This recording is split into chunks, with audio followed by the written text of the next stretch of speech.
सत्य काली च विद्या कमला भुवनेश्वरी, सिद्ध विद्या महेशानी त्रिशक्ति बगला शिवे।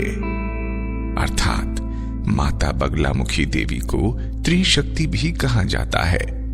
इनकी भक्ति से माता काली, माता महालक्ष्मी, माता भुवनेश्वरी दुर्गा अति प्रसन्न होती हैं। ये माता राज सत्ता की देवी हैं। मुकद्दमे में विजय, चुनाव में विजय, मूठ क्रिया का स्तंभन, दुष्ट तांत्रिक का स्तंभन भी यही देवी करती हैं। हे माता बगलामुखी, हम आपके चरणों में कोटि कोटि नमन करते हैं। हमारा कल्याण करो। इस वर्तमान समाज में मानव समाज आक्रांत होकर ईश्वरीय शक्ति की ओर भाग रहा है, किंतु ये सही मार्ग न मिलने के कारण अशांति का अनुभव करने लगा है। मेरा प्रयास है मानव समाज में मानवता के लिए जो अपने आध्यात्मिक एवं उपासना शक्ति से भाषावाद, क्षेत्रीयवाद, जातिवाद, सांप्रदायिकतावाद जैसी संकीर्ण भावनाओं को मानव अंतराल से दूर रहकर सह अस्तित्व, सद्भावना, सद्प्रेम एवं स्वयं को पहचानने की शक्ति जागृत कर सके। आइए हम आपको मां पीतांबरा बगलामुखी देवी का इतिहास बताते हैं, जिसके लेखक गुरुदेव ब्रह्मलीन पंडित सुरेंद्र मोहन जी महाराज एवं श्री परिवार के संस्थापक हैं। मां पीतांबरी बगलामुखी देवी का इतिहास। सतयुग में त्रिखुर नाम का महाबली दैत्य हुआ है। वो जन्म लेते ही अपने पूज्यपाद गुरुदेव श्री शुक्राचार्य जी के आज्ञानुसार तप के लिए वन में चला गया। वहां उसने बहुत काल तक प्रचंड तपस्या की। तपस्या से प्रसन्न होकर ब्रह्मा जी प्रकट हुए। त्रिखुर ने उनसे वरदान मांगा कि मेरी मृत्यु ना हो। उस पर जगत पिता ब्रह्मा जी ने कहा कि मृत्यु तो एक दिन सभी की होनी है। तब त्रिखुर दैत्य बोला कि ठीक है, तब ऐसी अवस्था में मेरी मृत्यु किसी शस्त्र से ना हो। कोई देवता मुझे मार ना सके और ना ही मनुष्य। स्त्रियां अबला होती हैं, उनसे क्या डरना। अगर मेरी मृत्यु हो तो किसी स्त्री द्वारा हो।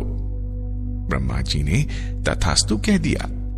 इसके पश्चात त्रिखुर दैत्य समस्त देवताओं को अत्यंत कष्ट देने लगा।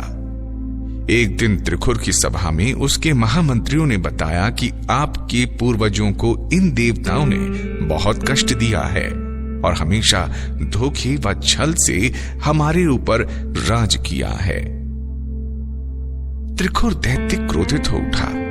उसने अपनी तांत्रिक विद्या से भीषण वायु रूपी तूफान उत्पन्न कर दिया। वो तूफान जहां जहां भी जिस जिस दिशा में जाता वहां तबाही उत्पन्न करता। इससे त्रस्त होकर सभी देवता ब्रह्मा जी की शरण में गए। तब ब्रह्मा जी ने सुझाव दिया कि इस कार्य के लिए विष्णु भगवान के पास चलना चाहिए। तब ब्रह्मा जी के साथ समस्त देवता बैकुंठनाथ भगवान विष्णु के पास गए। बैकुंठनाथ ने सभी देवताओं की बात सुनी। विष्णु भगवान ने सोचा कि अगर त्रिखुर का वध नहीं होगा तो ये अपने वायु रूपी दावानल से समस्त सृष्टि को नष्ट कर देगा। तब भगवान विष्णु ने उनकी हानियों की कल्पना करके कोई उपाय न समझकर सौराष्ट्र नामक प्रांत गुजरात में हरिद्रा नामक सरोवर के समीप महादेवी आदि भवानी की प्रसन्नता हेतु तप किया। तप से प्रसन्न होकर महादेवी आदि भवानी ने अष्टम महाविद्या के रूप में अपने अंश से महादेवी बगलामुखी को प्रकट किया। भगवान विष्णु ने महादेवी के प्रकट होते ही उनकी स्तुति की और अपना यथार्थ कह सुनाया। महादेवी ने विश्व शांति के निमित्त स्वर्ण निर्मित सिंहासन पर त्रिखुर दैत्य की ओर प्रस्थान किया। महादेवी और त्रिखुर दैत्य का घोर संग्राम हुआ। इसी समय देवी ने त्रिखुर दैत्य की जिह्वा को अपने बाएं हाथ से पकड़कर अपने दाहिने हाथ से मुदगर को समुद्र के फेन में भिगोकर त्रिखुर दैत्य के सिर पर प्रहार किया, जिससे त्रिखुर दैत्य का शरीर निर्जीव हो गया। सभी देवताओं ने महादेवी के ऊपर पुष्प वर्षा की। महादेवी पीतांबरा बगलामुखी का सुंदर चरित्र चित्रण श्री सिद्धेश्वर तंत्र, महाकाल संहिता, 10 महाविद्या, प्राणितोषिणी, विश्व सारोद्धार तंत्र, रावण संहिता आदि पुस्तकों में मिलता है। इस काल में अगर पीतांबरा बगलामुखी देवी का कोई अनन्य भक्त हुआ है तो वो है पाटलिपुत्र, जिसे आजकल पटना कहा जाता है, के महामंत्री चाणक्य, जिन्होंने अपनी साधना के बल पर समस्त भारत को एकता के सूत्र में बांध दिया। इनके महान साधकों में एक और नाम वो हैं गुरु द्रोणाचार्य एवं उनके पुत्र अश्वत्थामा, जो कि इस युग में दतिया के पास वनखंडेश्वर में पूज्यपाद ब्रह्मलीन श्री स्वामी जी को मिले थे। उन्होंने महामाया पीतांबरा बगलामुखी की साधना के लिए गुरुदेव से कहा था।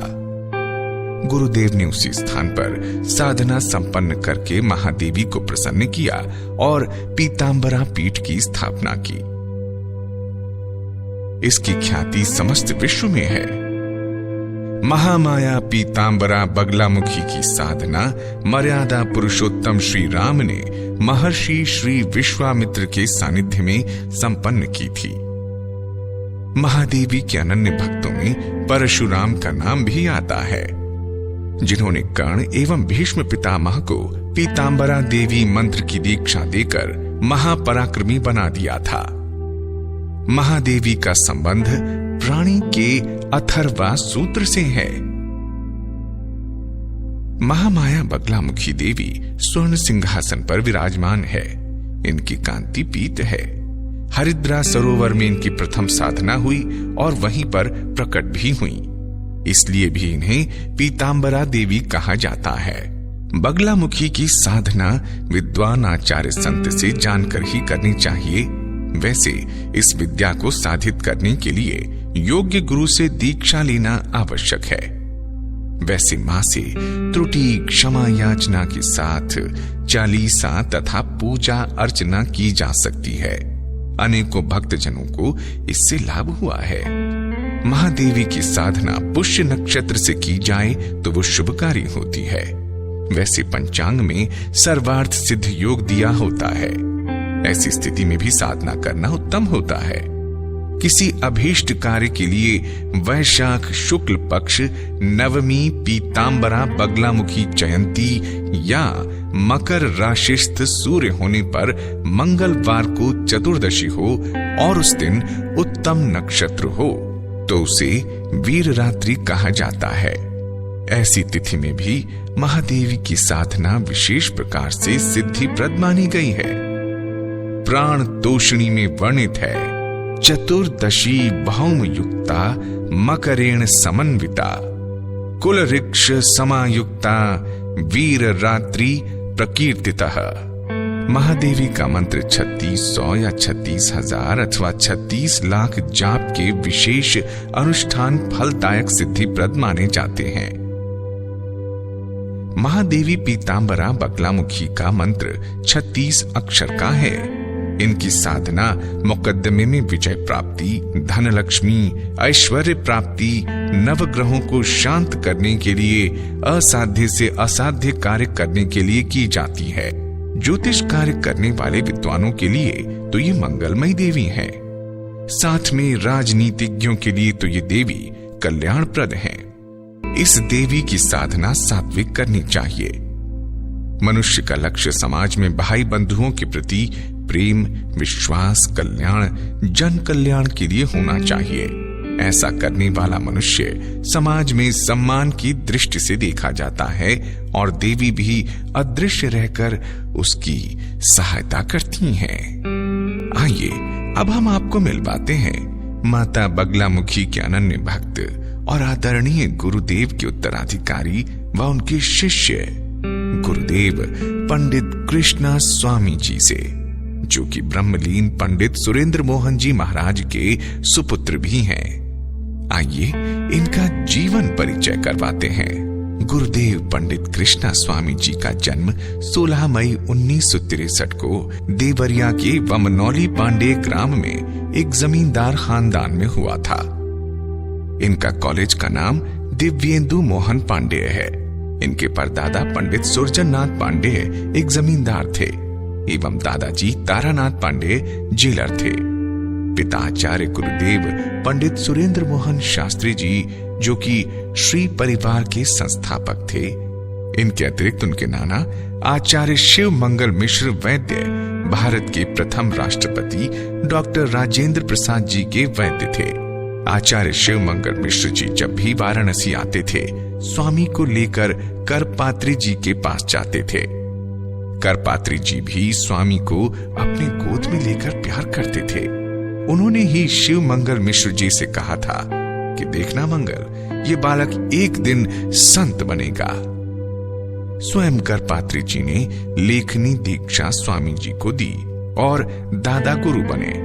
बड़े होने पर इनके नाना जी परम पूज्य आचार्य शिव मंगल मिश्र जी ने यज्ञोपवीत दीक्षा दिया और बड़ा होने पर स्वामी जी ने गुरु दीक्षा परम पूज्य गुरुदेव स्वामी जी महाराज पीतांबरा पीठ दतिया से गुरु दीक्षा लेकर माता पीतांबरा बगलामुखी देवी को आराध्य मानकर उनकी साधना की एवं आशीर्वाद प्राप्त किया। पावागढ़ काली माता की साधना करके माता से आशीर्वाद प्राप्त किया। साथ में राम कथा के प्रेरक हनुमान जी का आशीर्वाद भी प्राप्त किया। स्वामी जी को माता धूमावती, बटुक भैरव एवं दरगाह शरीफ गोरखपुर के बड़े सरकार दादा हुजूर के प्रत्यक्ष दर्शन कर आशीर्वाद भी प्राप्त किया। दादा हुजूर के बतलाए मार्ग पर चलते हुए स्वामी जी ने धर्मनिरपेक्ष कार्य को सदा महत्व दिया है। स्वामी जी ने अपने पिता गुरुदेव पंडित सुरेंद्र मोहन शास्त्री जी के ब्रह्मलीन होने के पश्चात उनके स्थान पर श्री परिवार पीठाधीश्वर के रूप में पदभार ग्रहण किया। गुरुदेव स्वामी जी वर्तमान समय में मुरादाबाद में श्री परिवार दिव्य महायज्ञ समिति के प्रधान संचालक हैं एवं निरंतर 1994 से महायज्ञ इत्यादि का संचालन कर रहे हैं एवं सत्संग, राम कथा आदि द्वारा सभी भक्तों को ज्ञान लाभ दे रहे हैं। स्वामी जी ज्योतिषी के भी बहुत बड़े विद्वान हैं। इस समय स्वामी जी श्री परिवार पीतांबरा पीठ ट्रस्ट की स्थापना करके गौशाला, वृद्धाश्रम, अनाथाश्रम एवं पीतांबरा पीठ की स्थापना में अग्रसर हैं। मां पीतांबरा बगलामुखी डॉक्यूमेंट्री का उद्देश्य ये है कि मां पीतांबरा के बारे में जन जन तक इनकी महिमा को पहुंचाया जाए। आइए अब हम जाने महादस विद्या में कौन कौन सी देवियां समाहित हैं। मां कमला, मां मातंगी, मां धूमावती, मां षोडशी, मां छिन्नमस्ता, मां भुवनेश्वरी, मां त्रिपुर भैरवी, मां महाकाली, मां तारा और इन 9 देवियों के तेज से प्रकट हुई मां पीतांबरा बगलामुखी।